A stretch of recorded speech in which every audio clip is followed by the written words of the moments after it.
Pessoal, boa noite. Hoje o debate vai ser um pouco diferente, né? Na verdade, a entrevista vai ser um pouco diferente, vai ser em forma de debate. Então, hoje a gente tem como convidado aí o Evaldo. E para quem assistiu a última entrevista, tem o Renato. Renato hoje se torna integrante fixo do podcast aí. Vai estar com a gente aí sempre nas próximas entrevistas, próximo debate.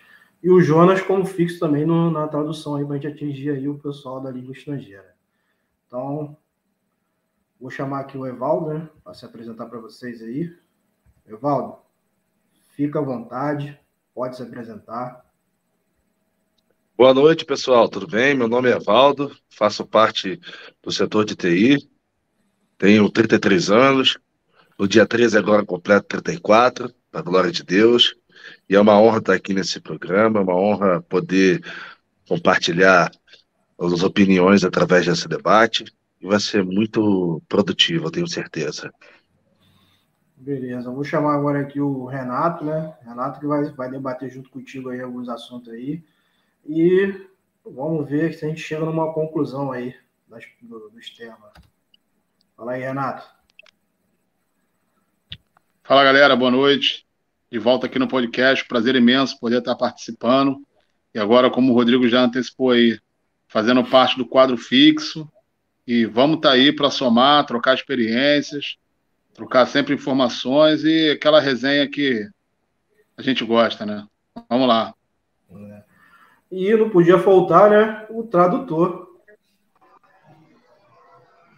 Já estou aqui? Estou aqui, porque estou me vendo. Se eu penso, logo existo. Sigmund Freud. Quem não lembra quem disse isso? Boa noite, gente. Prazer estar aqui. Obrigado, Rodrigo, por estar fixo também. Foi uma experiência única. E, como eu disse, a tradução não pode ser literal, nem palavra por palavra, é só um apanhado geral para que os falantes ou os que pertencem ao mundo da língua inglesa, sejam nativos ou não, possam também tirar proveito da nossa audiência com relação a isso. Então, vamos lá. Renato e Evaldo. O primeiro tema vai ser economia. Políticas físicas, crescimento econômico, emprego, desigualdade de renda, comércio internacional, sistema tributário. Fica à vontade aí. Meu Deus. As perguntas. O Renato vai começar com as perguntas. Já começa pesado já, né? Pesadíssimo, filho. Fica à vontade. Pesadíssimo. Evaldo, vamos lá. Começar de maneira bem genérica. Quero entender um pouco mais. Qual é a visão de política econômica ideal para você? O que você acredita mais? Você acredita mais no conservadorismo, no liberalismo? Como que você enxerga um cenário econômico ideal para o Brasil, digamos assim? Bom, Renato, eu enxergo... O Jonas vai traduzir. As you start off, the first question is about political environment and economy in Brazil and how that's the other guy, Evaldo, how he sees all this happening in Brazil. What's his opinion on that? Bom, Renato, eu acredito numa política econômica liberal, tá? E ao mesmo tempo conservadorista, tá? Onde nós tenhamos condições não só de fazer bons investimentos em infraestrutura, evoluções na parte de infraestrutura, bem como na parte da educação, na parte da saúde. A educação como um todo é a base de tudo. Se nós não investirmos pesadamente na educação e na infraestrutura, não vejo como o país possa evoluir de uma maneira geral sem que haja esse tipo de investimento. A economia precisa girar, o Brasil precisa crescer, e para isso eu vejo nessas áreas uma forma mais abrangente de crescimento. Investindo em infraestrutura, vou estar gerando diretamente empregos, direta e indiretamente, e investindo em educação, eu vou estar capacitando futuros profissionais para que possam exercer suas profissões de forma mais eficiente e mais objetiva, a fim de conseguir resultados que façam a nossa economia crescer e dar resultados realmente significativos. As a conservative and a liberal at the same time, who believes in infrastructure and especially about education in Brazil and how the way it should be harnessed and the power that comes into this country for, everyone might have a better shot in life, so to speak, in here.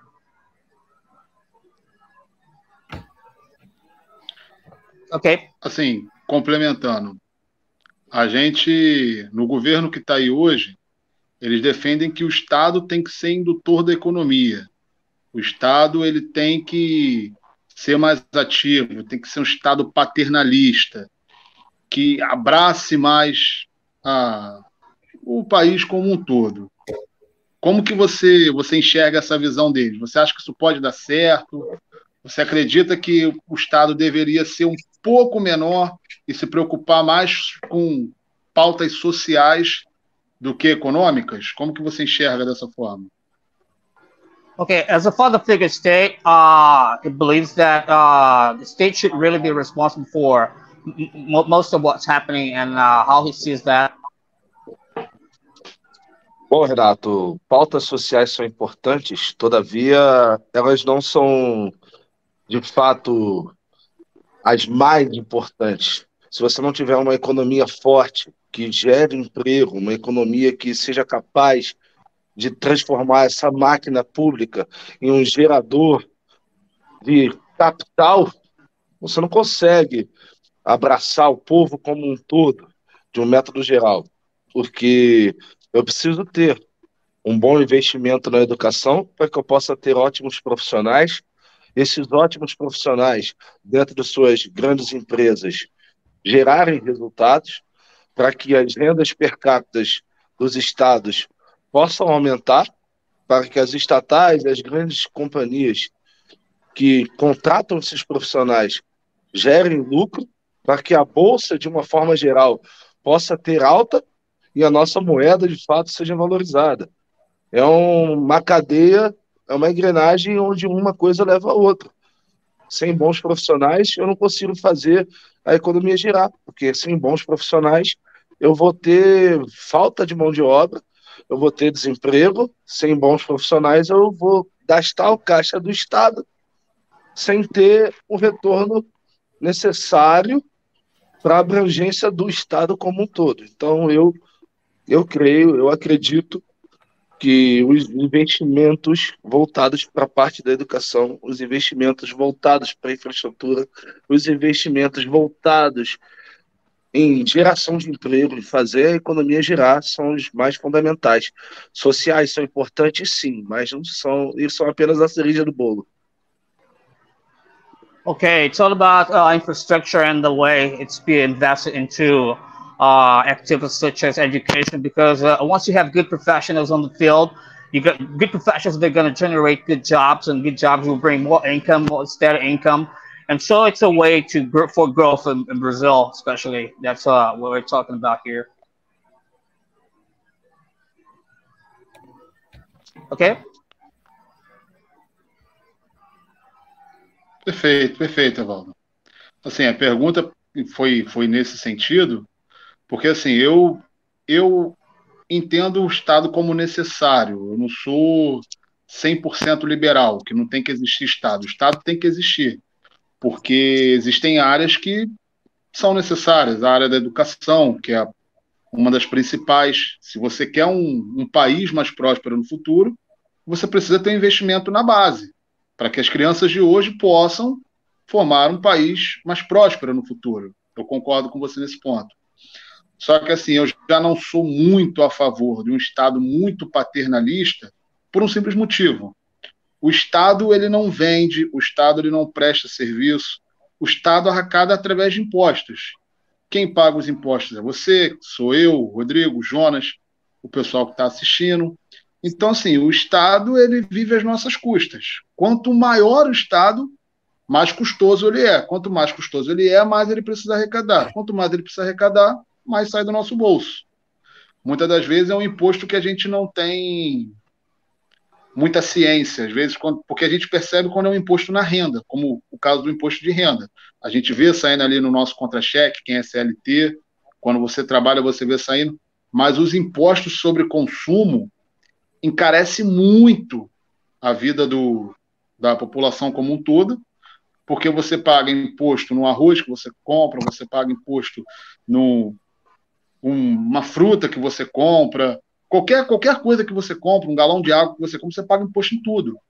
Então, assim, a minha opinião nessa questão é um Estado mínimo, pois se faz necessário, seria uma hipocrisia minha dizer que não precisa do Estado, se faz necessário, mas, assim, o mínimo para atender tanto pautas sociais, questão de saúde e segurança pública, que também acho muito importante, mas um Estado mais enxuto, para que, no final das contas, esse valor não caia sempre em cima da população, que é o que sempre aconteceu.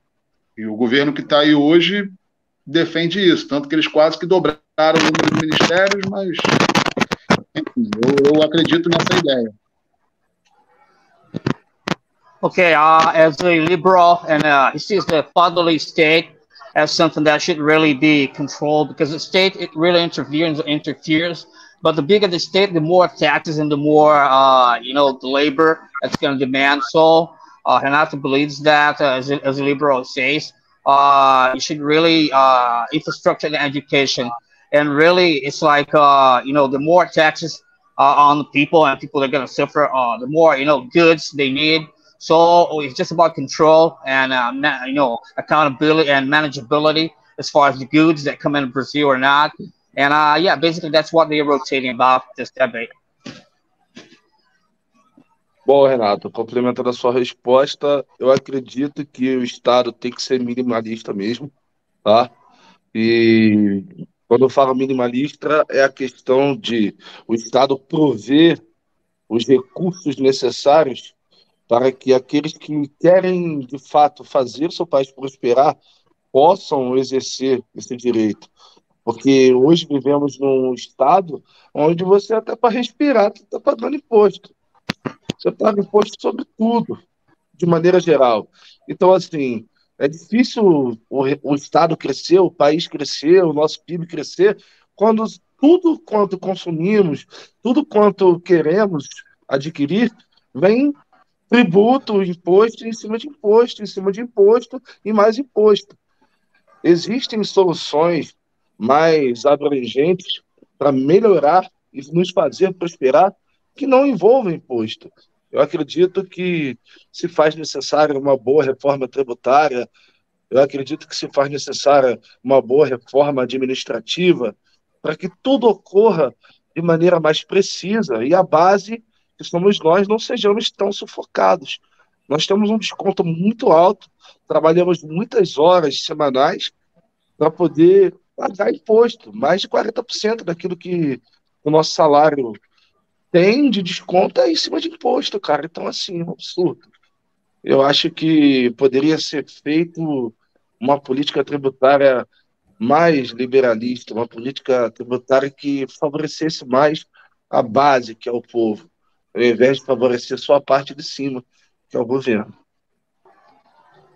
So the answer was the way we are heavily taxed in Brazil, it's because in the last tax we should be, the more we have seen growth in this country, economic growth and all kinds of growth, because the way we're being heavily taxed is the way it's really ripping apart the whole structure in Brazil.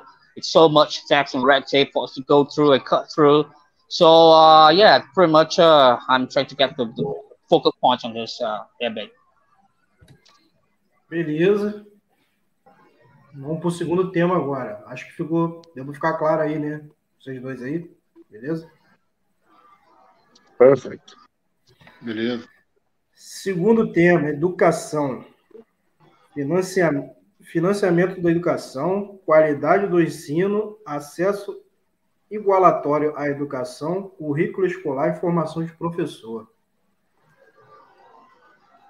Pode começar aí. Como o Renato começou, agora tu faz a pergunta ao contrário. O Evaldo pergunta para o Renato. Vamos. Uau. Vamos lá.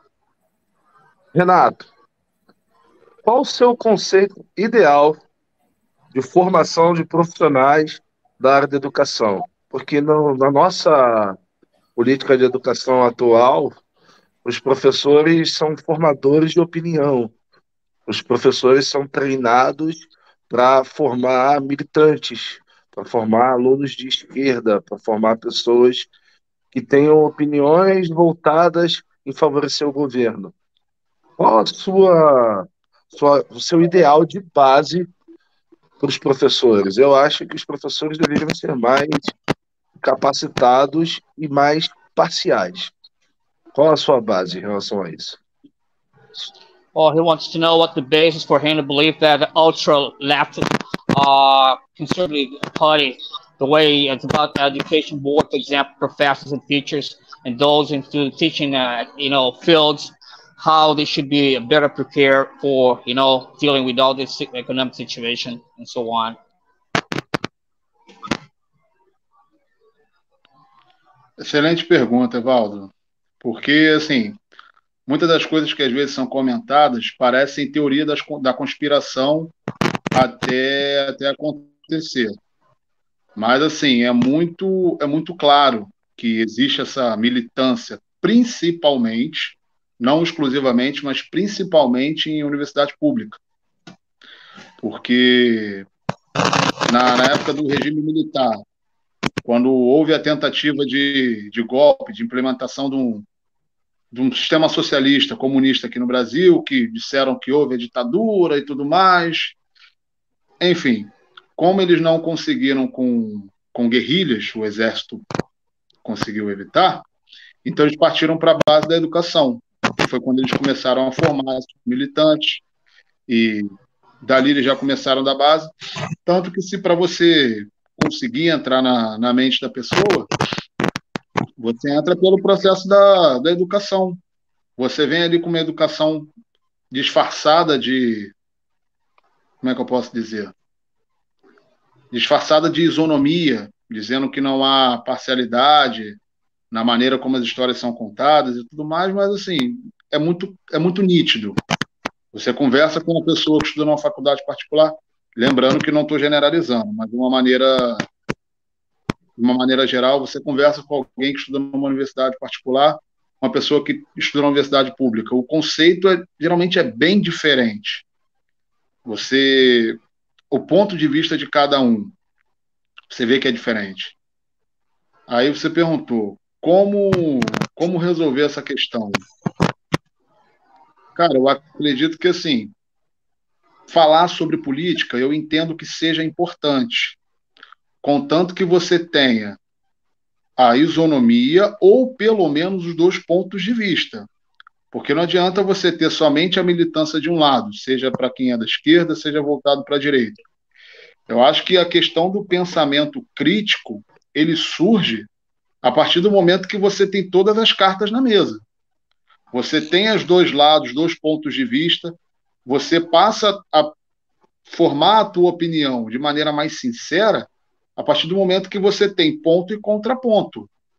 Porque, assim, pior do que não ouvir é ouvir somente um lado. Então, acredito que, assim, poderia ser implantado tanto nas universidades quanto em colégios também, por que não? Você já ensina o adolescente a criar aquele senso crítico o mais cedo possível. E, assim, você falar sobre política, você ter uma matéria de educação política onde você tenha debates com fatos e argumentos, não narrativas, como muitas das vezes a gente vê, onde você coloque os dois pontos de vista. Eu acho que a melhor maneira de você criar uma visão correta e justa é você ter essa pluralidade de ideias. Você traz os pontos de vista para que cada um, com seu senso crítico, forme sua opinião baseada em fatos. E não que se atente a narrativas ou ponto de vista. Eu acredito porque eu acho isso, mas e o outro lado? Então, assim, eu acredito que a melhor maneira de você ter uma educação que forme cidadãos de verdade É você tendo essa pluralidade de ideias, apresentando os dois pontos de vista, reforçando, baseados em fatos e não em narrativas. Should one be on the right, on the left side, and have some critical thinking? He believes that it's all about giving opportunity for both sides to discuss and come up with the best idea and solutions. Because especially young ones in today's public universities and so on, and education has been biased, really biased, in the past, decades and even more. So definitely, it's all about gaining some point of view on both sides, giving the opportunity for both sides to show the best way of dealing with some issues, internal issues, and so on. Bom, Renato, complementando a sua fala, eu entendo que nos dias atuais o nosso cenário educacional necessita de um grande investimento e de uma reformulação a despeito do senso crítico, pois nós vivemos num país onde está sendo imposto através não só da educação, bem como da parte da justiça e através do jornalismo e através dessa mídia militante, né? Está sendo imposto sobre nós um único lado. E nós vivemos num país laico, nós vivemos num país que tem liberdade de expressão, e essa liberdade de expressão, aos poucos, está sendo tirada de nós. Então, isso é um cenário um tanto preocupante. O investimento na educação, mas um investimento mais parcial, um investimento mais voltado na real formação do ser, do indivíduo, para que futuros cidadãos de bem possam dar ao seu país o seu melhor e dar orgulho ao seu país, tendo um pensamento crítico, um senso crítico mais parcial e mais, ao mesmo tempo, inteligente, mais abrangente, com base e não formado a partir de falácias ou de narrativas tendenciosas, se faz necessário. Hoje nós temos, principalmente em universidades públicas, professores militantes, professores pregadores da esquerda, professores que pregam falas baseados em fantasia, em narrativas fantasiosas. E, infelizmente, o que vemos é que, enquanto um lado fala, o outro ouve apenas o que é conveniente e defende apenas aquilo que é interessante para eles. Well, again, it has to do with critical thinking about, especially those teachers on universities, for example, and they're biased on the way they teach their students. Militants from the left, they always turn narratives and stories, but based upon their own point of view, not leaving some space for the other part to really transparently come up with the best, and there's some, plurality in the way that things are being dealt with. So pretty much it's about critical thinking, education, and how the leftists has been interfering in everything, and so on. Beleza, acho a questão do... Não foi? Foi? Concluiu, vamos embora. Beleza. Vamos lá. Acho que vai ser um tema bem interessante agora, hein? Saúde. Meu Deus! Saúde, acesso aos cuidados da saúde, seguro de saúde, pesquisa médica, medicamento e preços, tecnologia médica. Uau! Oh, uau! Tô sentindo que o Rodrigo vai derrubar a gente, hein? Tá querendo derrubar nós, aí, ó. Boy. Tô sentindo isso aí. Ok. Eu começo? Você pergunta, filhão. Vai lá. Vamos lá, cara. Deixa eu ver aqui. Saúde. Você acredita que a saúde pública ela possa ter jeito, digamos assim? Porque, assim, eu não entendo como que o país desse tamanho, com a capacidade de arrecadação que tem, a quantidade de recursos que existem, a gente sabe que existem, como a saúde pública não funciona. Eu sempre tive a visão da seguinte: se a saúde pública funcionar, você não paga particular. A gente paga um plano de saúde porque a gente quer, num momento que for necessário, a gente ter um atendimento satisfatório, um atendimento que nos passe segurança, que infelizmente hoje a saúde pública não passa. Então, assim, ainda tem muita gente que utiliza, que precisa, isso é fato, mas eu sempre tive essa ideia de que a saúde pública ela não funciona, porque se ela funcionar, você não paga a privada. Como você enxerga esse ponto de vista, essa questão da saúde pública, do porquê ela não funcionar? Você concorda com isso que eu disse? Qual é a sua visão a respeito disso? Public health, the issue now, is why in such a big state as ours in our country, the public health does not really work. And he sees that, for instance, you pay some private health plan, but generally, if your plan from government, from state, would be available to you in the best way possible, you wouldn't be really so heavily taxed into some health plans and stuff like that. So how he sees that, this scenario? Bom, Renato, eu concordo com o que você acabou de dizer e complemento dizendo o seguinte: a nossa saúde pública ela anda tão precária, tão defasada, comparável a um homem que tomou um tiro no peito e tenta andar em direção ao hospital sem qualquer auxílio ou socorro. Nossa saúde hoje em dia carece de profissionais capacitados, porque esses profissionais não têm o tempo hábil para conseguir ter mais cursos, ter mais especializações, não têm um acesso decente a uma educação de ponta, não tem um amparo do Estado para que eles possam se capacitar e se especializar cada vez mais.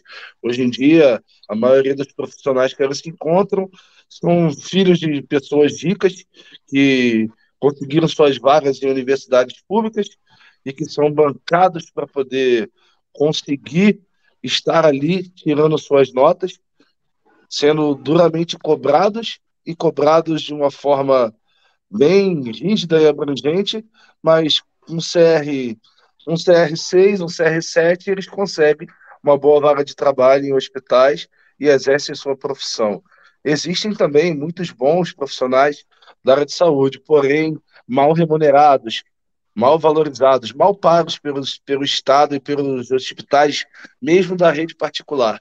Hoje em dia vivemos numa saúde onde a gente tem que orar bastante antes de sair de casa para conseguir chegar a um hospital e levar cerca de 6, 7 horas até ter um atendimento decente, umas 2 horas para receber um medicamento na veia e talvez umas 2 injeções de algum remédio à base de penicilina nas nádegas e aí voltar para casa achando que aquilo vai ser o suficiente para curar algo que talvez, se tivéssemos um bom investimento na parte de saúde, um orçamento separado justamente na parte da saúde, teríamos um atendimento de primeiro mundo.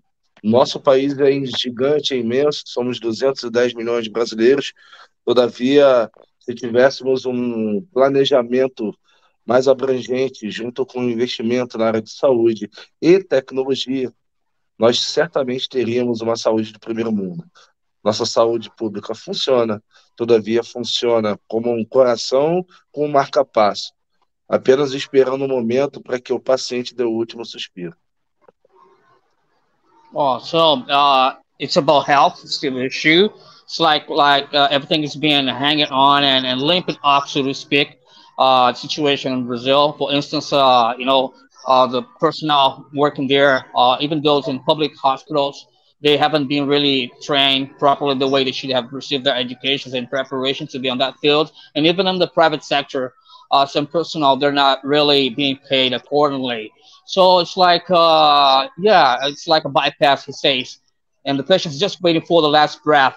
So it calls really for some urgency and like infrastructure and education and the formation of all these professionals on that field so that they can really be living up to the, calling and we can evolve to a first world country.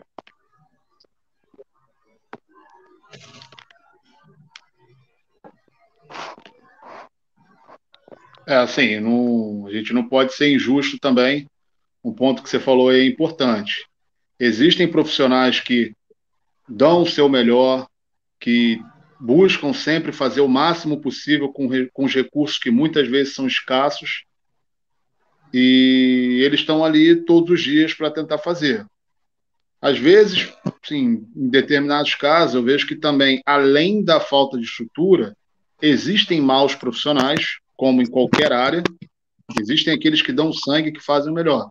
Mas existem mais profissionais, e isso assim como qualquer área existe, e simplesmente, às vezes, por eles estarem ali todos os dias, já fazerem aquilo muitos anos, eu enxergo que às vezes falta, eles meio que não vou dizer que o amor esfria, porque eu estaria romantizando muito, mas assim, para eles é trabalho. Uma vida que se perdeu em alguns casos foi só mais uma vida, só que do lado de cá tem um pai que espera o filho voltar, tem um filho que espera o pai voltar para casa, a mãe, você tem familiares ao redor. Uma vida que se perde não é somente uma vida em si, você abala toda uma estrutura, toda uma família. Então, assim, às vezes falta um pouco de sensibilidade também do Estado e de alguns mais profissionais nessa questão, porque até no próprio debate das eleições, se eu não me engano, acho que foi ano passado ou nas últimas eleições, um candidato foi confrontado a respeito disso, porque ele vivia do Estado, ele foi deputado, já foi governador, mas ele não utiliza a saúde pública. Ele mesmo utiliza essa saúde privada, porque tem a condição financeira, é bancado por nós, eles não recebem pouco, e sempre buscava, quando precisava, a saúde privada. Então, assim, se ele é um agente do Estado, se ele vive disso, por que quando necessário, ele não busca saúde pública? Por que não há essa atenção maior? Eu acho que isso aí é uma utopia minha, eu não acredito que um dia vai existir, mas eu acho que uma maneira de tentar melhorar essa situação seria que fosse criada uma lei que obrigasse todo servidor público, seja que exerce o cargo por eleição, que ele fosse obrigado a utilizar a saúde pública. Eu acho que se a partir do momento que eles fossem obrigados a utilizar, de repente eles poderiam voltar os olhos com um pouco mais de atenção e empatia, porque muitas das vezes as pessoas que utilizam a saúde pública são pessoas carentes, que não têm condições de buscar uma saúde melhor, um hospital referência, e acabam utilizando a saúde pública. Lembrando, não quero ser injusto, existem diversos hospitais públicos que têm um atendimento excelente, excelentes profissionais, mas de uma maneira geral, o que a gente vê, sejam em notícias, sejam em casos de parentes próximos, é que a saúde não funciona. Infelizmente, não funciona. Então, se tivesse um pouco mais de sensibilidade, tanto do Estado quanto de alguns profissionais que estão lá, eu acho que as coisas poderiam ser muito melhores. It's like should the state care for its citizens? It would be different in a way. It's not that the state won't care. Is that like they don't really? It's just that job, and different. Even those who represent and they're working in state class, generally when they need and those who can be really, attend, they go for the private sector instead of the public one. So for the vast majority of us, common citizens, they have to be suffering that much. And that's what happens, and that's the actual scenario going on right now. Bom, Renato, como diz a Constituição, todo o poder emana do povo. O povo é soberano. A empatia do ser humano ela tem que começar da base. Se o povo não compreender e necessita de escolher com sabedoria todos aqueles que vão representá-los na base de cima, para que sejam votadas leis e emendas constitucionais capazes de prover os recursos que a saúde necessita, para que de fato ela comece a funcionar a pleno vapor, para salvar aqueles que vivem na base, aqueles que necessitam de forma direta o uso dessa saúde pública, nós vamos viver constantemente tentando ressuscitar a saúde, pois a mesma vai permanecer sem funcionar, mesmo no setor privado. Well, that comes for election days. If it comes for people to know how to, choose their candidates and be really understanding how things work. And it starts at the basis. If you don't really know how to choose the best candidate so far, and so to speak, in a way that this person is going to bring some amendments, some changing in the political scenario, and so on. You want to keep on living the same way we've been living for so long now.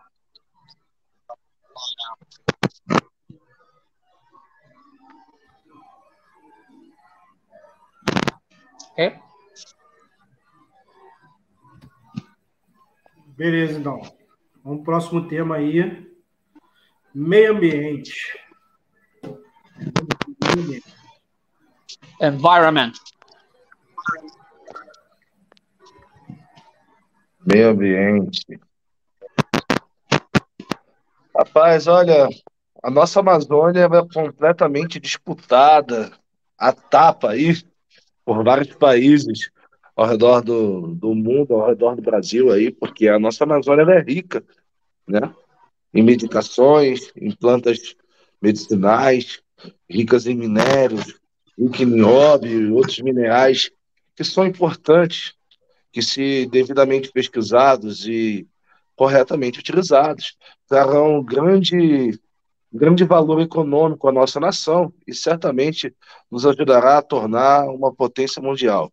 Mas a minha pergunta para você é o seguinte: quais propostas, quais soluções dentro do meio ambiente você acha necessário ser feito para que o meio ambiente possa ser melhor preservado e a Amazônia melhor utilizada?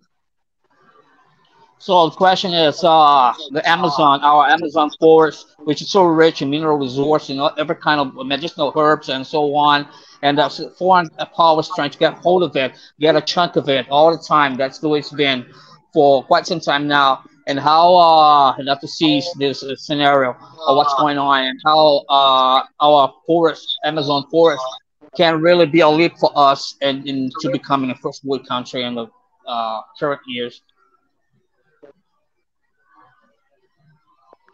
Cara, minha opinião é até um pouco polêmica a respeito disso, porque, assim, como você falou, diversos países têm a preocupação com a Amazônia, o quão rica ela é em tudo que pode oferecer.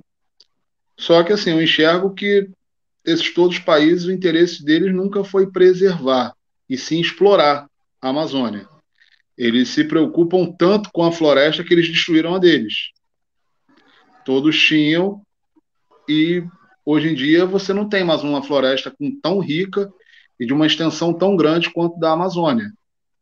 Então, assim, na minha opinião, na minha visão, eu acho que o interesse maior das outras nações na Amazônia não é nem tanto em preservar, é explorar, extrair o que tem daqui para utilização de interesse próprio. Eu acho que, primeiramente, o Brasil tem que ter a soberania dele sobre um território que é nosso, e não adianta outros países vir a ONU dizer como tem que ser tratada, como tem que ser cuidada. O Brasil está aí há 500 anos, 523 anos, né, desde que foi descoberto. O Brasil se desenvolveu apesar dos pesares, apesar da classe política, se desenvolveu, e embora a gente tenha números crescentes de desmatamento, como a gente acompanha frequentemente, hoje não existe um controle 100% efetivo disso, até porque é uma região imensa. Você pegar só a região da Amazônia é maior que muitos países pelo mundo, então, assim, é difícil de você ter um controle 100%. Mas eu acredito que, nesse ponto, o Brasil tem que ter a sua autonomia e ter a postura perante ao mundo exatamente dessa. A Amazônia é nossa e nós temos que cuidar, nós temos condições de cuidar. Mas a respeito de políticas que possam ser utilizadas, eu acho que a gente sempre tem que buscar um equilíbrio entre o desenvolvimento e a sustentabilidade. Agora, qual seria o ponto certo? Essa é a questão. Mas eu acho que, primeiramente, a nossa autonomia tem que ser respeitada. O Brasil tem excelentes profissionais de engenharia ambiental, que possam auxiliar nessa questão, e a gente sempre tentar buscar um equilíbrio entre o desenvolvimento que é necessário.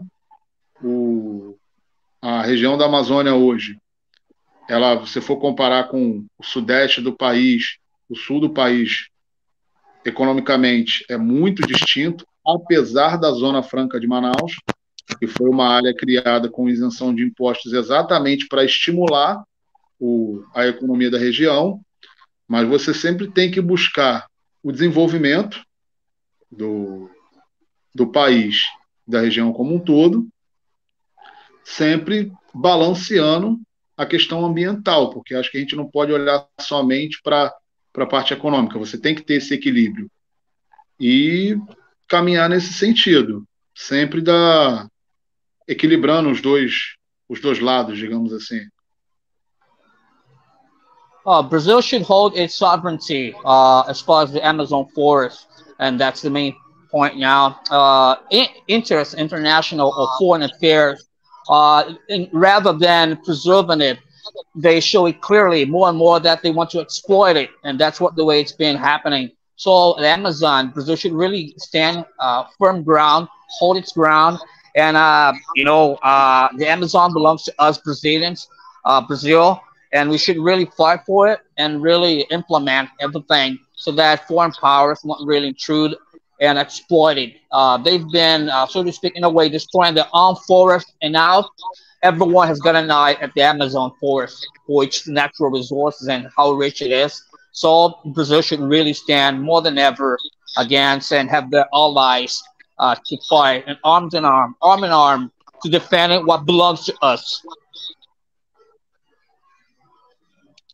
Bom, Renato, complementando sua resposta, eu entendo que meu avô sempre me dizia: ouça os dois lados da moeda.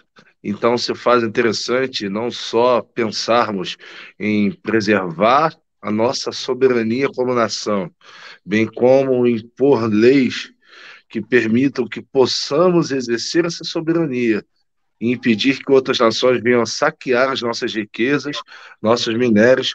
Além disso, também apresentar emendas constitucionais cujo qual obriguem aqueles que fazem uso dos recursos amazônicos fazer uma política de reflorestamento para que a Amazônia sempre seja preservada intacta, porém possível, para que nós possamos ter dali recursos extraídos para a evolução da nação, mas preservar o que é nosso, que de fato a Amazônia é nossa e precisamos mantê-la de pé para que o mundo possa não só ter um ar mais puro e limpo, mas que sejamos exemplo para as demais nações da Terra, que antes tinham suas florestas, mas que pela ganância dos homens teve todas essas florestas destruídas.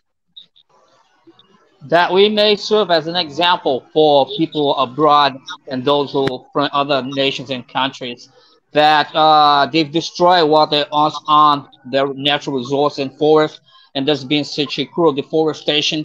And now that should not be the scenario for the Amazon forest. We should really care for what belongs to us and implement some laws, strict laws on preventing those who want to exploit and destroy it. And instead, we should really walk arms, holding hands together, political powers and other powers inside Brazil, to fight for what belongs to us. Again, reinforcing that, and implement some serious laws about deforestation and burning and destroying the whole Amazon forest. Everyone wants a piece of that, but that should not be our damn gloom and doom. We're gonna keep on fighting.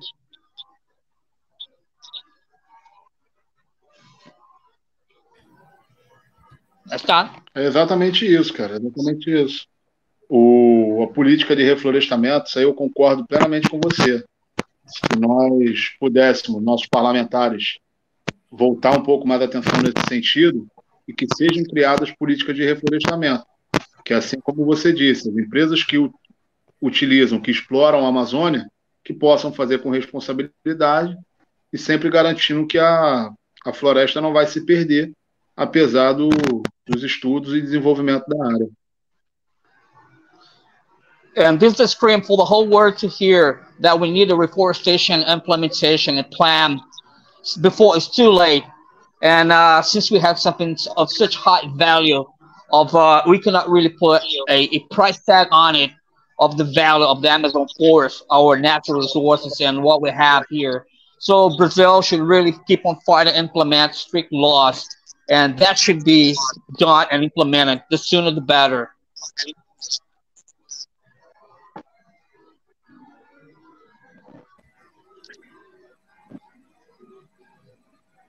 Go on. Pode prosseguir. Justamente, Renato. Justamente. Essa política de reflorestamento, ela precisa ser vista de uma maneira mais séria, de uma maneira mais abrangente, pois as empresas que hoje exploram a Amazônia, muitas vezes se esquecem dessa área. Então fazem desmatamentos catastróficos, desmatamentos que geram resultados desastrosos ao nosso meio ambiente.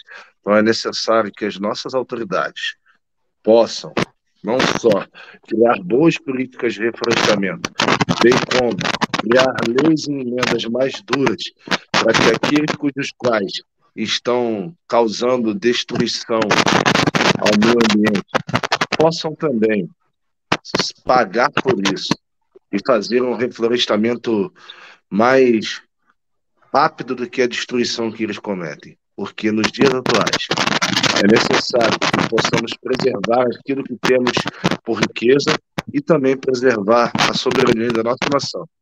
Pois aquelas nações que hoje cobram políticas do nosso país em relação à Amazônia, pouco sabem, porque tiveram as suas florestas destruídas simplesmente porque viram muito econômico e não pararam para ver a questão ambiental como um todo. The environment. So the focus should be the environment and the well-being of the common man, but instead all those greedy companies, and that's the same way it's been happening worldwide. But now we're talking about our country here, Brazil, and that's the way. If you don't really inflict and upon them some penalties for what's going on, it could be too late soon. So that they couldn't really know that what you're doing to the environment and the forest, Amazon forest, is very criminal. And in a way that it's now or never. It's really the pace the rhythm that we're marching on right now. It could be really too late when Brazilian politicians will stop to see what's going on in front of our very eyes. Hopefully not, but we pray for that.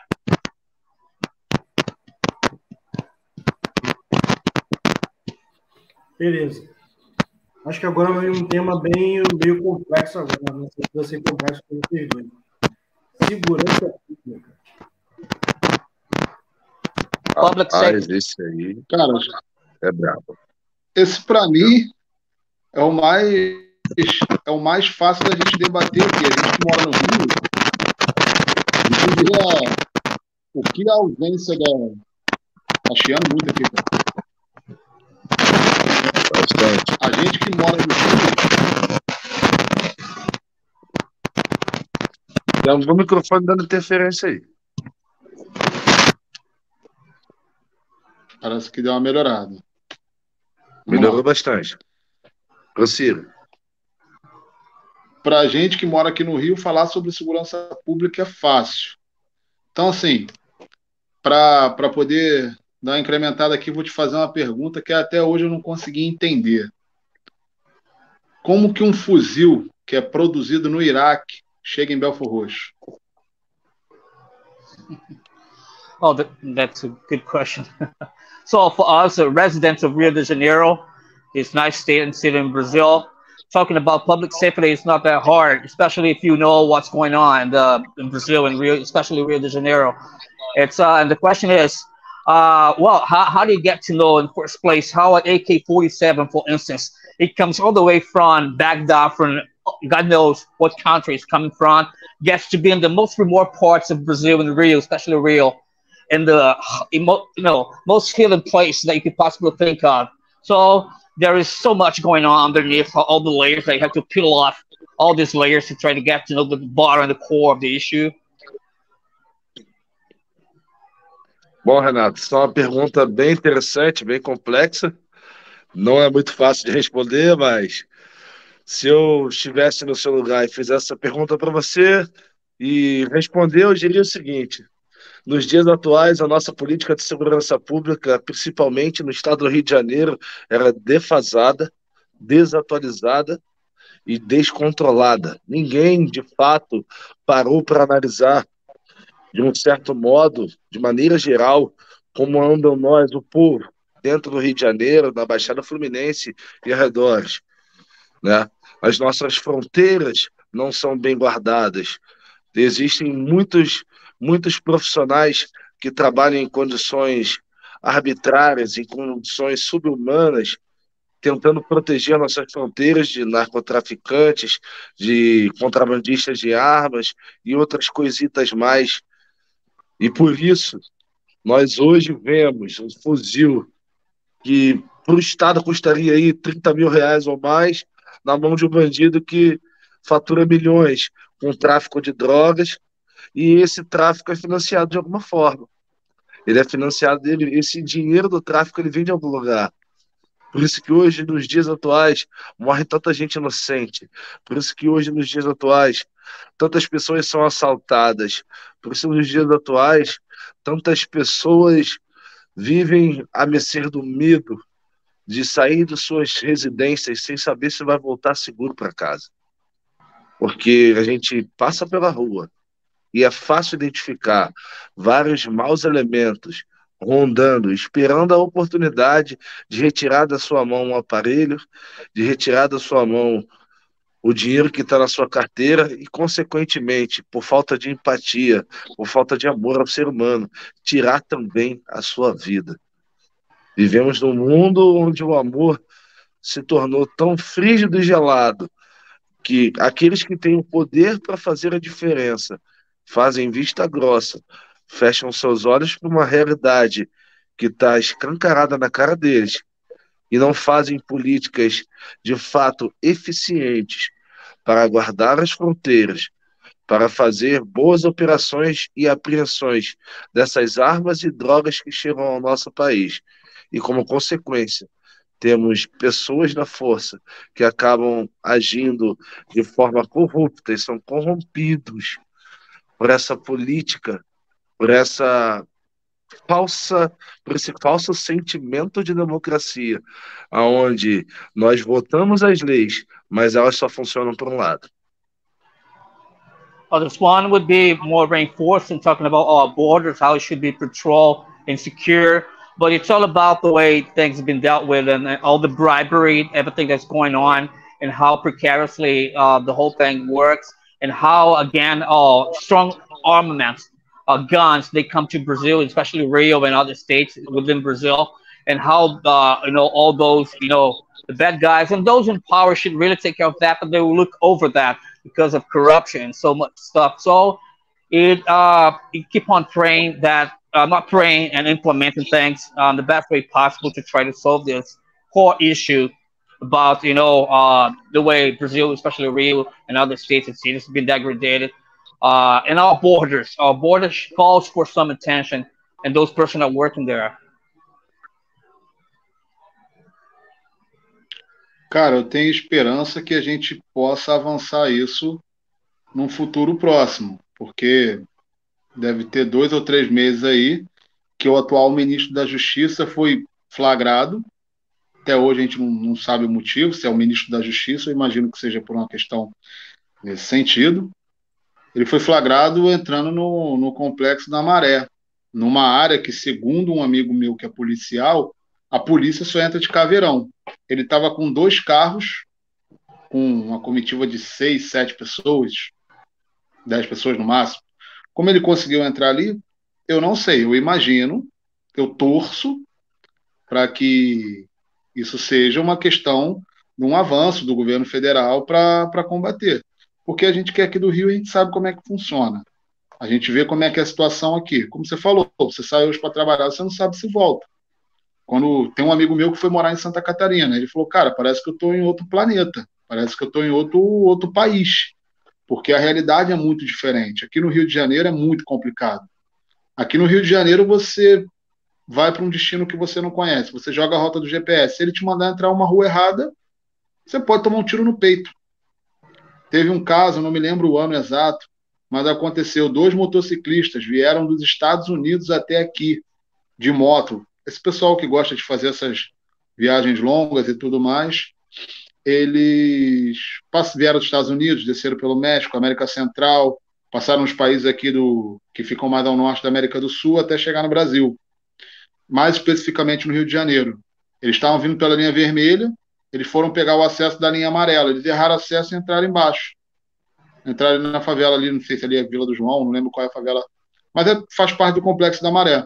Quando o cara entrou, o cara tomou 2 tiros no peito e morreu. Então, assim, é muito complicado. Ainda mais, aí volto a tocar aquela questão que a gente estava falando da educação. Você mencionou que a gente vê, a educação ela tem um viés político que é muito defendido também pela mídia. Quando você vê a principal emissora do país, que é a emissora que tem o maior alcance, não preciso nem falar o nome, todo mundo que sabe qual é.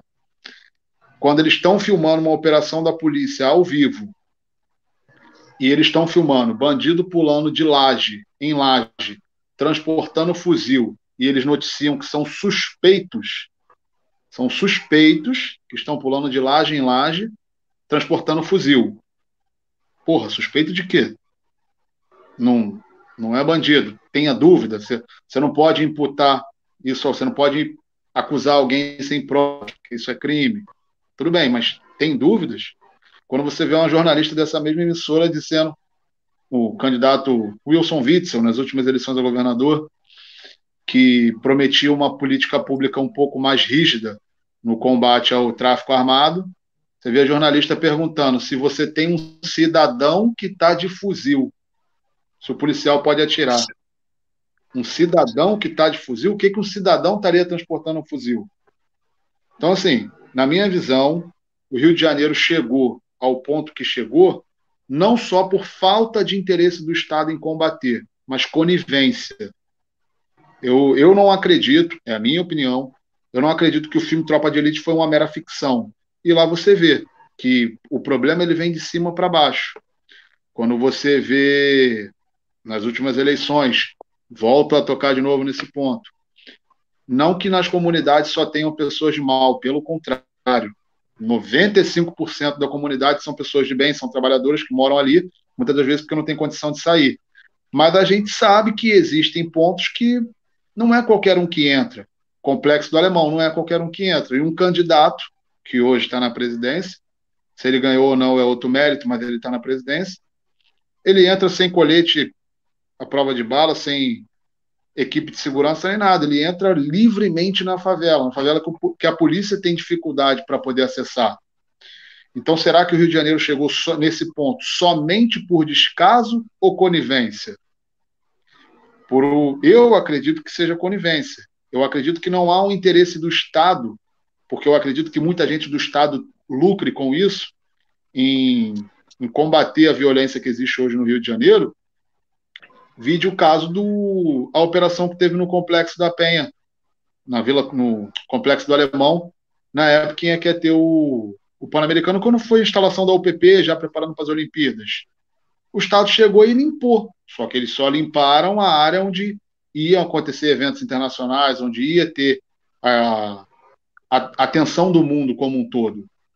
Tanto que, coincidência ou não, foi quando a Baixada Fluminense passou a ficar muito mais perigosa, porque os bandidos que eram de lá, eles foram retirados de lá, eles não foram... Não houve um combate para eliminar a criminalidade, houve um combate simplesmente para tirar da onde estava aparecendo. Tanto que foi que Belfor Roxo, o segundo distrito de Duque de Caxias, Nova Iguaçu, Mesquita, começaram a ficar muito mais perigosos, porque os bandidos migraram de lá para cá. Então, assim, há quem defenda que uma maneira de você diminuir a questão do poder dos narcotraficantes é você liberando as drogas. Eu discordo. Eu acho que se eles liberarem as drogas, que hoje é uma das maiores fontes de renda do crime organizado, eles vão arrumar outra maneira de arrecadar. Eu acho que o que deveria existir, que deveria ser voltar a atenção do Estado, caso haja interesse de quem está no comando, seria um combate muito mais eficiente ao tráfico de armas. Porque esse sim, o tráfico é armado porque a arma chega até ele. O tráfico é armado porque um bandido em Belfort Roxo recebe um fuzil que é produzido no Iraque. Então, por isso que eles têm esse poder todo. Eu acredito, na minha concepção, o estado em que o Rio de Janeiro chegou hoje, tenho lá minhas dúvidas se tem jeito, foi por conta de conivência do Estado. Você tem a força policial que nada mais é do que um enxuga-gelo. Quando a situação está muito ruim em determinada localidade, a polícia vai lá, faz uma operação, muitas das vezes é criticada pela essa mesma emissora que eu falei aqui, pela imprensa como um todo, mas é só um enxuga-gelo. A polícia hoje é somente um enxuga-gelo, porque se de fato houver um interesse em acabar com a criminalidade, a situação tem que vir de cima para baixo. Mas aqueles que podem acabar não são afetados por isso, muitas das vezes eles até lucram, porque quem é assaltado no ponto de ônibus, que perde o celular, perde a carteira, perde a vida, quem sofre é quem está na base da pirâmide, é quem não resolve. Aí toco no outro ponto que você falou, um pouco de conscientização do povo na hora de eleger os seus representantes, porque às vezes a gente volta muito a atenção para governador, para presidente, só que a gente esquece. Eu desafio aqui, a gente que está aqui na live, o pessoal que está assistindo, quem você votou em deputado nas eleições de 2018? Muita gente não se lembra. E quem legisla não é o chefe do Estado, não é o presidente, não é o governador. Quem legisla são as casas legislativas. É o Congresso em Brasília, a nível federal, é a Assembleia Legislativa a nível estadual, a Câmara Municipal. Então, assim, a gente tem que ter um pouco mais de consciência para poder eleger nossos representantes, mas eu acredito que, infelizmente, a situação que o Estado se encontra hoje, que o Estado, assim, o Rio de Janeiro, o Brasil como um todo, é por conivência do Estado. For starters, let's go how conveniently it works for those in power at the top of the pyramid, because those at the base, they're the ones, the blue collars, the working class, they're the ones who are assaulted on the streets, they're the ones being shot at point blank by, thieves everywhere, carrying guns. And it's not that the state does not care, it shows clearly that it doesn't. But those in lead, those in power, they haven't been truly affected by that, neither them or their families or relatives, right? The working class and those, who really need to take a train in the morning, a bus to go their working place and stuff, they're the ones who being paying the higher price on this issue, the whole issue. So it's much more than that. And the corruption and red tape going on in Brazil right now. So yeah, that's what's going on. Bom, Renato, eu concordo plenamente com a sua opinião, tá? Porque hoje o que vemos é uma conivência de forma geral. É o famoso toma lá da cá. É o famoso, olha só, você deixa eu vender minha droga aqui na minha boca de fumo tranquilo e depois a gente conversa sobre uma forma de melhorar o policiamento de uma forma geral. Porque nos dias atuais o policial é mal remunerado, o policial sofre risco de vida todo santo dia, o policial ele não pode estar policiando em volta da sua própria região, porque, como você mesmo disse, a Baixada Fluminense ficou extremamente mais perigosa depois que a emissora em questão filmou aquela operação no Complexo do Alemão, tá? E aquilo foi um absurdo. Aquela operação poderia facilmente ter limpado centenas de bandidos, poderia ter eliminado centenas de milhares de bandidos, ter resolvido o problema de segurança pública do Rio de Janeiro por muitos e muitos anos, mas por conivência dessas emissoras que tentam lucrar com a desgraça alheia, com a desgraça daqueles que vivem na base da pirâmide, nós não tivemos essa operação tão bem sucedida. O Tropa de Elite mostrou muito isso, visto que o Estado tem o poderio bélico para acabar com tudo isso, tem o poderio logístico para acabar com tudo isso, mas o próprio Estado, de uma forma geral, se alimenta de toda essa desgraça, se alimenta dessa venda de drogas, se alimenta da morte de pessoas inocentes, porque acabam sendo coniventes quando não colocam um policial numa viatura no local estratégico, quando não fazem uma operação com as tropas especiais necessárias para poder eliminar essa bandidagem toda, quando simplesmente colocam os policiais despreparados na rua, não digo todos, vejam bem, existem policiais que têm um preparo tanto psicológico como de treinamento para estar nessas operações. Principalmente, por exemplo, o pessoal do BOP, o pessoal da CORE, que está ali constantemente combatendo essa bandidagem, eles têm um preparo sobrenatural. O pessoal aí que faz vários cursos para a força, para estar constantemente em táticas de guerra, para estar ali preparados para combater essa bandidagem. Eles têm um preparo espetacular, mas nem todo policial que faz parte da força tem acesso a isso.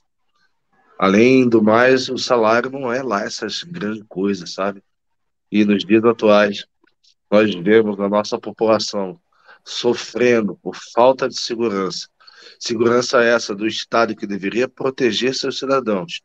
Infelizmente não protege, porque a política do tráfico torna o Estado conivente para que essas vendas aconteçam e para que vidas sejam ceifadas, como um pequeno preço a se pagar para manter o narcotráfico ativo.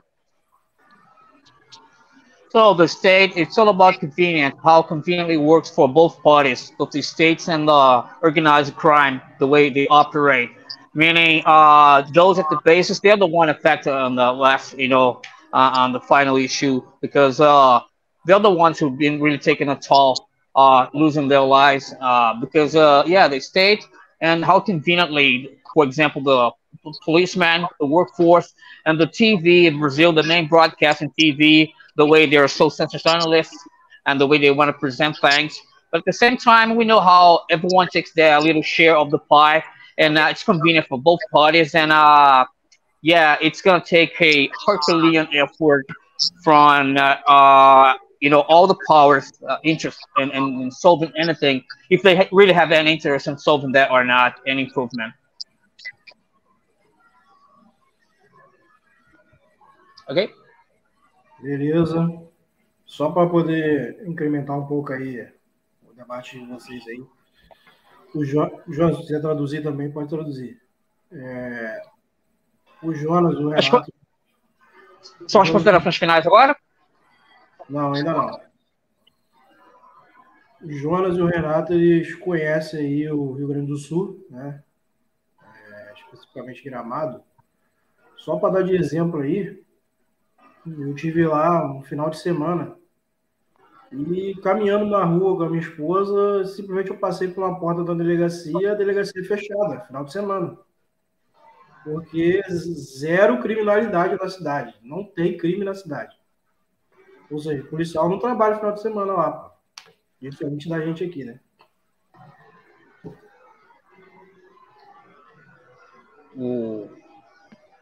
A realidade é muito distinta, cara. Muito distinta. Well, they're talking about the south of Brazil and how the reality there is so different from Rio. Penúltima pergunta aí, penúltimo tema. Direitos humanos. Human rights. Caraca, direitos humanos. Rapaz! Essa é forte, hein? Essa é forte. Quem pergunta? Tu ou eu? Renato. Você. Não, eu comecei perguntando segurança pública, do fuzil que é produzido no Iraque, chega em Belfort Roxo. Ah, beleza. Vamos lá, direitos humanos. O governo atual defende os direitos humanos como se fosse a principal bandeira de sua metodologia de democracia, né? Pelo governo atual, nós temos que sustentar aqueles que mataram nossos entes queridos.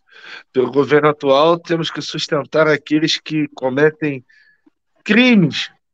Pelo governo atual, a gente não pode sequer questionar o fato do camarada estar levando o nosso celular para tomar cervejinha, né?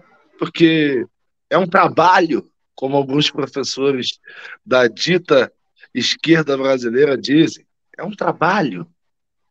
Ele está trabalhando, enquanto nós que temos o nosso suor no rosto para conseguir bens necessários para a nossa sobrevivência, somos vítimas desses bandidos.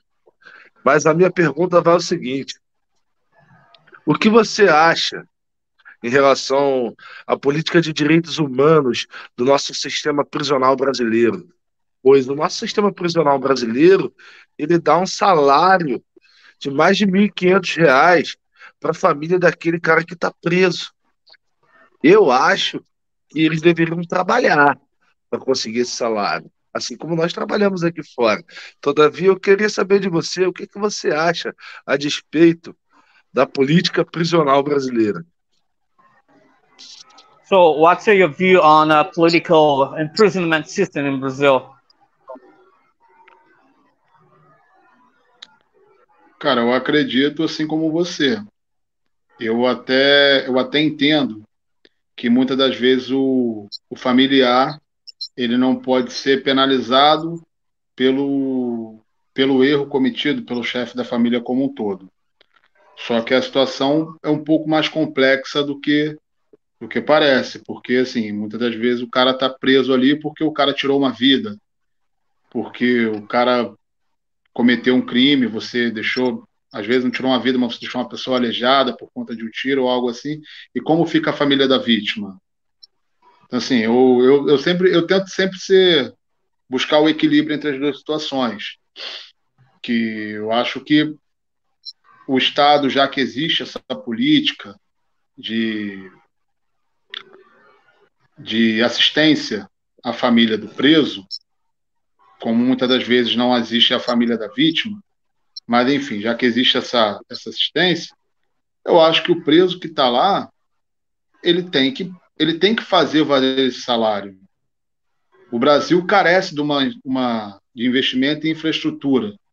Hoje o Brasil, assim, saindo um pouco do tema da questão dos direitos humanos em si, mas o Brasil hoje, ele tem um investimento que aumentou muito nos últimos anos, mas mesmo assim, para o tamanho do país, ainda é muito pequeno em ferrovia. O investimento em ferrovia é o tipo de transporte mais barato que existe. Se a gente tivesse uma malha ferroviária mais estruturada e mais eficiente, a gente teria redução nos custos de transporte automaticamente nos custos dos produtos quando chegam para a gente. Então, assim, se há necessidade de um investimento na infraestrutura da malha ferroviária, pega-se um montão de preso que está lá. Eles não querem, não tem que se ressocializar o preso, você não tem que ensinar ele o valor da sociedade para que ele possa voltar a viver em sociedade. Bota ele para quebrar pedra, bota ele para construir ferrovia, esses trabalhos que são mais pesados. Já que existe a política de assistência à família do preso, que esse preso possa recompensar o Estado de alguma forma. Que exista uma atenção maior à família da vítima, que o Estado possa dar um auxílio não só financeiro, que muitas das vezes é importante, mas um auxílio social, a questão às vezes o cara que é o chefe de família, que tem uma filha, tem um filho, que, poxa, perde o pai, para a criança é extremamente... Isso pode trazer cicatrizes para ela, para a vida inteira, consequências para a vida inteira da criança. Então, que o Estado possa dar uma atenção maior para a família da vítima, e no caso do preso, se você vai dar uma assistência para a família do criminoso, que você possa utilizar a mão de obra dele. Bota ele para fazer esse serviço pesado. E até na questão de direitos humanos também se fala muito a questão das condições de presídio. Para mim tem que ser a pior condição possível. É muito simples. Se você tem um lugar que é muito ruim, você não tem condições de abrigar os presos, não sei. Irmão, se você não cometer crime, você não vai para lá. Vou fazer 32 anos de idade semana que vem. Eu nunca visitei uma prisão, porque eu tento sempre andar o mais próximo possível, correto, com os meus valores cristãos que tenho e os meus valores morais com o cumprimento das leis. Então, eu não acho que tem que ter uma preocupação com o sistema prisional. Vai ter um montão de gente aqui, gente que é de esquerda, que vai discordar do que eu estou falando. Foda-se, é a minha opinião. Eu acho que não tem que ter uma preocupação do Estado com o sistema prisional. O cara que cometeu o crime, tirou uma vida, que roubou o celular, o que fosse, ele tem que se fuder. Desculpe até a palavra aqui, mas ele tem que pagar pelo crime. Então, já que o preso está lá, ele tem que estar em condições ruins mesmo, para que ele tenha noção do quanto aquilo é prejudicial para ele, e quando ele volte a viver na sociedade, que ele não volte a cometer o mesmo crime. Então, eu acredito que o preso ele tem que sofrer, ele tem que pagar pelo que fez. Para mim, o simples fato de ficar preso não é suficiente. Eu não acredito dessa forma. E que o Estado possa ser mais justo quanto a isso. Mas, em questão de direitos humanos, fica até um pouco difícil de a gente ter perspectivas melhores, tendo em vista que semana passada a gente recebeu o presidente, o ditador da Venezuela, com pompas de um grande chefe de Estado, sendo que ele é procurado nos Estados Unidos, procurado entre aspas, porque todo mundo sabe onde ele está, procurado nos Estados Unidos por narcotráfico de drogas, tráfico de armas, e a própria ONU já emitiu pronunciamentos se posicionando contra os atos desumanos que existem na Venezuela, de tortura de adversários políticos e tudo mais.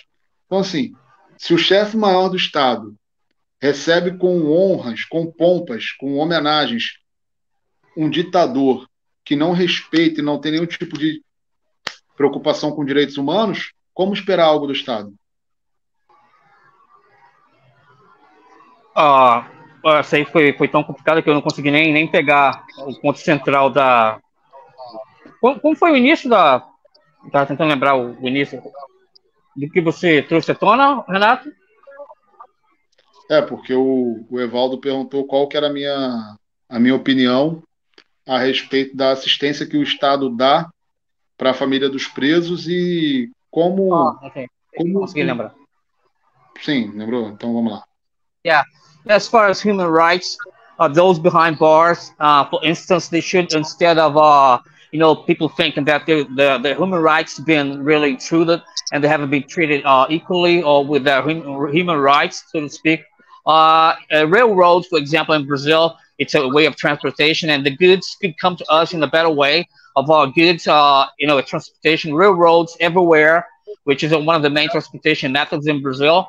And as far as those behind bars, they should really, instead of just being there, and their families, they have some assistance here in Brazil. They have they get 1,500 reais monthly. The families, those who behind bars, they are granted this amount of cash for their families. So instead of that, they should really focus on how to, have those behind bars back into society in a way that they contribute to something. Like even then, they're working into something productive. As in this railroads, for example, have this inmates working there, doing some progress to the country, bringing some something to pay off for this money that their families are granted. Things like that, for instance, instead of just going on the same way. Okay, obrigado. Renato, concordo plenamente com o que foi dito por você, tá?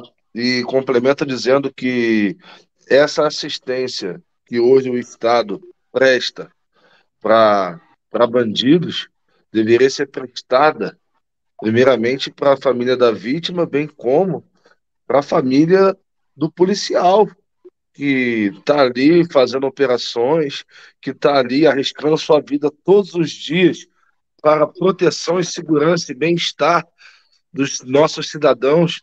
e de nós brasileiros, de uma forma geral, porque ali também bate um coração humano, ali também tem sangue correndo nas veias, ali tem um policial que tem o seu psicológico abalado por ter tirado uma vida de um vagabundo, ali tem um policial com o seu coração destruído, com o seu psicológico destruído, por ter que travar uma guerra interminável contra um tráfico de drogas que é financiado, de um certo modo, por vista grossa, por parte de muitas.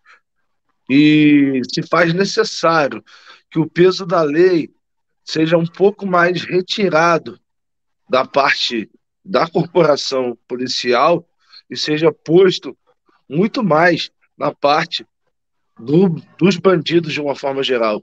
Porque hoje em dia o que nós presenciamos como cidadãos é um direito humano que protege o bandido e desarma o policial e coloca o policial na linha de frente como se fosse com uma pistola e uma bala de festim, enquanto o bandido está com uma ponto .50 e um helicóptero pronto para matar não só os policiais, bem como seus familiares.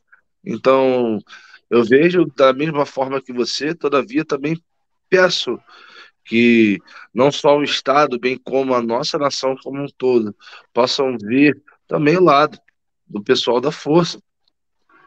A polícia sofre constantemente ataques em relação a isso. Tudo constantemente é criticada, principalmente por essa imprensa militante de esquerda, que pinta o policial como um vilão, matador de inocentes, né?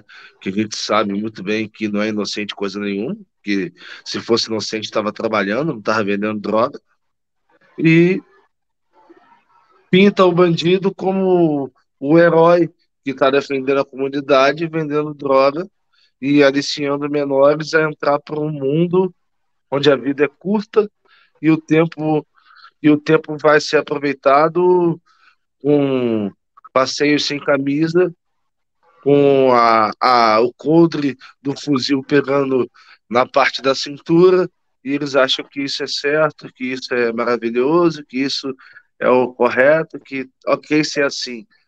É isso que a mídia tenta empurrar para nós, mas hoje em dia o que nós queremos é uma nação mais segura, uma nação livre dessa imundícia que é o tráfico de drogas.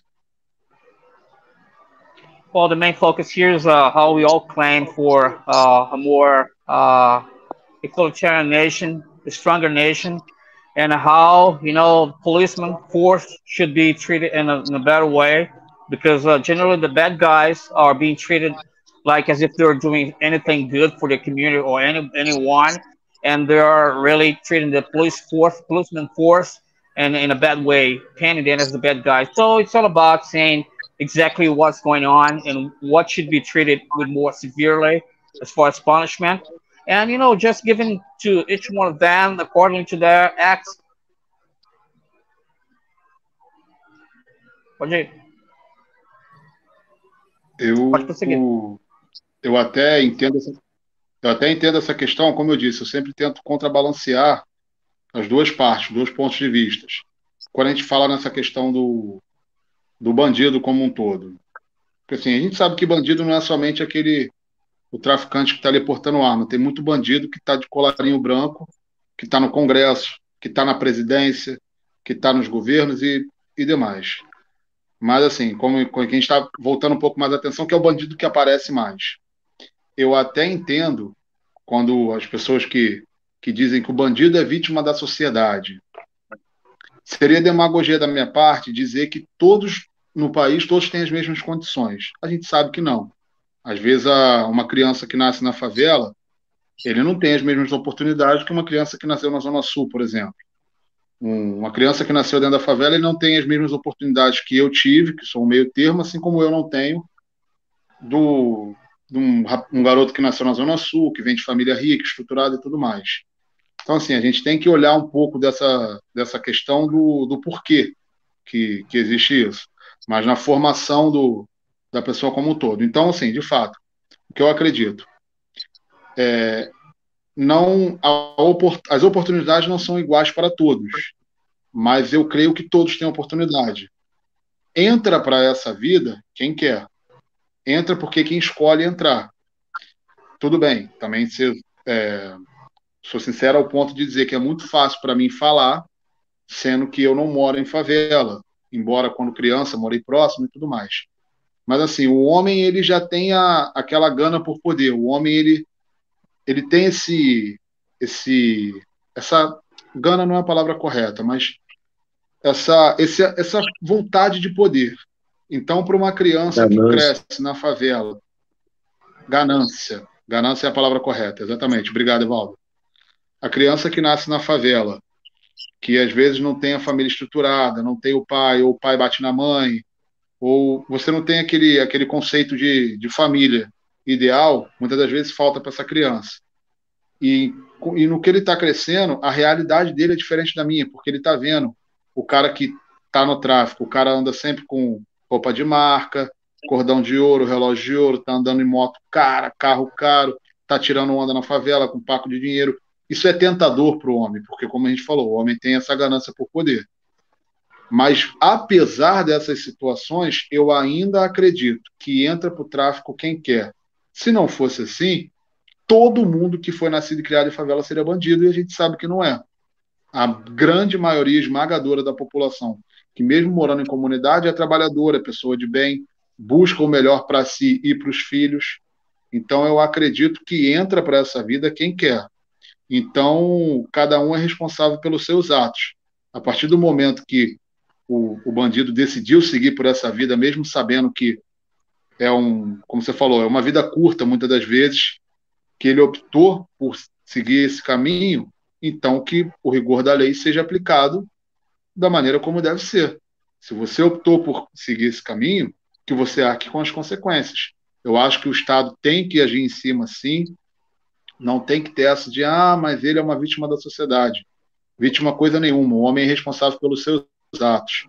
Assim como ele tem exemplos ruins que decide seguir na comunidade, ele tem exemplos bons que muitas das vezes ele ignora. Pessoas de bem, trabalhadora, mas não tem família estruturada, ele tem um vizinho que ele conhece, ele tem um parente que ele vê que é aquela pessoa que acorda cedo, vai trabalhar, vai para a batalha e busca e tudo mais, só que muitas das vezes ele prefere o caminho mais fácil. O caminho mais fácil, que é o caminho errado, se ele optou por isso, que ele seja punido da mesma forma. Então, assim, eu acredito que, embora as oportunidades não sejam iguais, todos têm oportunidade. Decide por esse caminho quem quer. So, it's a very controversial issue as far as those who are born and live in the poor areas, in the communities and slums. It's not different from those who are born in a richer family or upper middle class families.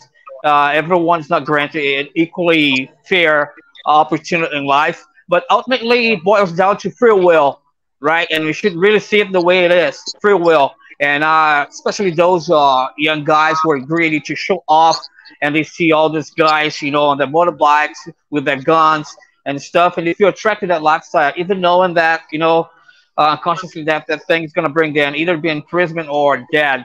But again, it's all about the state. They have the logistics and the way to, work and impose some force on that for things to change.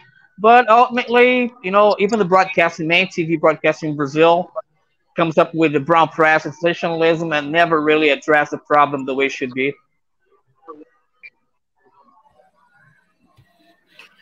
Bom, pessoal, para não estender muito, a gente vai finalizar aqui, entendeu? Faltavam alguns temas aí, mas vai ficar para a próxima, entendeu? A gente já está batendo aí 1h28, não parece, mas já foi 1 hora. Boy! Quando o papo é bom, a gente nem vê o tempo passar, né? Rapaz, tava tão bom que eu pensei que a gente ia emendar umas 5 horas aqui. Bateu o recorde aí do YouTube. Caramba, o cérebro tá fritando, cara. Quase tem um curto-circuito dessa vez, Rodrigo. Pô, Rodrigo, tu me jogou na maior.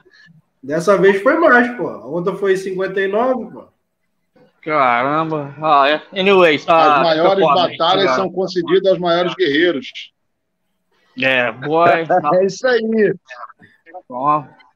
Eu faço parte agora do Resenha Cast Café como um dos fixos também, então Tô aqui para ajudar no que for necessário e tentar extrair o que eu posso, às vezes mais rápido, às vezes não, tentando lembrar dos pontos em questão e trazendo só aquelas pérolas de cada resposta ou de cada pergunta, e dessa forma a gente pode levar a mensagem mais distante, cruzar fronteiras.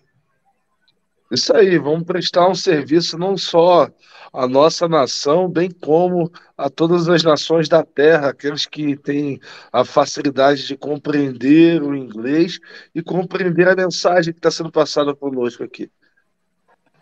Que boy, vocês, vou te contar, cara, Renato e o Evaldo, boy, esses caras são do nível intelectual e, cara, eu tive que buscar todos os dicionários que eu podia tentar lembrar, o Macmillan, todos, para conseguir tentar quebrar o que eles estão falando e, de alguma forma, transferir para o inglês.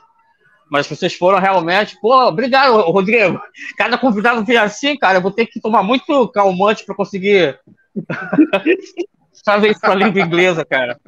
Boy, oh, man. Bom, mas parabéns para vocês, cara. Acho que vocês realmente estão num nível acadêmico, intelectual, nível de passar a mensagem que foi, assim... De certa forma me ajudou, porque vocês colocaram de uma forma muito clara e, uau, isso ajuda muito a questão de tradução.